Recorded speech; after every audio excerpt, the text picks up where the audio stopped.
নমস্কার বন্ধুরা, আজকে সকালবেলা বিপত্তারিণী পুজো দিতে গেছিলাম। সেখানে গিয়ে প্রচুর ভক্তজনকে বিপত্তারিণী ধাগা তৈরি করতে দেখেছি। তো আমি এখন ব্যাখ্যা দিচ্ছি কীভাবে এই পুজোর ধাগা তৈরি হয়।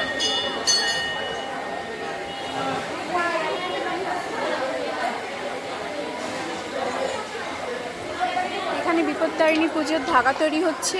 দেখুন, একটা সুতো একজন ধরে আছে, আর একটা সুতো আরেকজন ধরে আছে। এভাবে টেনে টেনে 13টা সুতো গুনে গুনে দেবে এবং 13টা দুব্বো দেবে। তার সাথে 13টা করে গিট মারবে। প্রথম গিটে দুব্বো থাকবে মাঝখানে, তারপরে গিট থেকে শুরু হবে এই পাশে 6টা, ও পাশে 6টা করে গিট। সাধারণত এটা মেয়েদেরই পুজো, কিন্তু ছেলেরাও করতে পারে। ধাগাটা মেয়েরাই তৈরি করছে। এখানে দেখুন, প্রত্যেকে বসে বসে তৈরি করছে। 13টা সুতো, 13টা দুব্বো আর 13টা গিট পরে এই ধাগায়।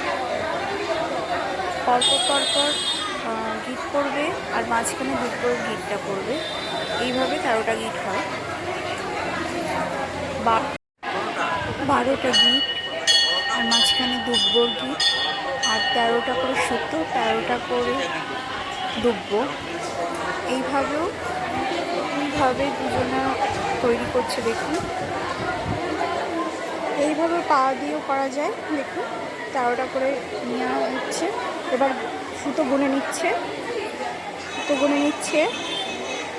13টা হয়েছে কিনা। 7টা 6টা করে নেয়, দিয়ে 13টা হয়। দিয়ে 13টা দুব্বো দিয়ে 13টা গিট দিয়ে এই ধাগা তৈরি হয়।